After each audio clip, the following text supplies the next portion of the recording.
course, sometimes when you shoot a drone image, you have to mark the location of the home. So here we have a beautiful home on this golf course in this golfing community.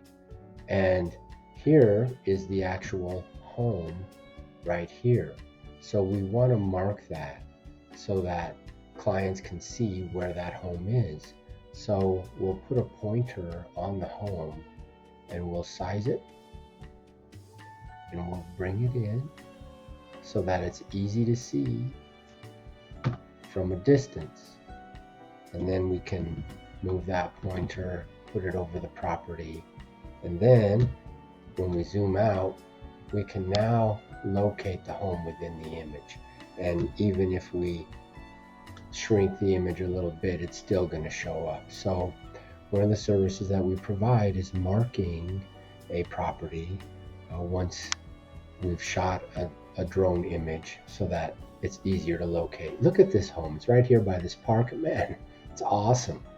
What a great home.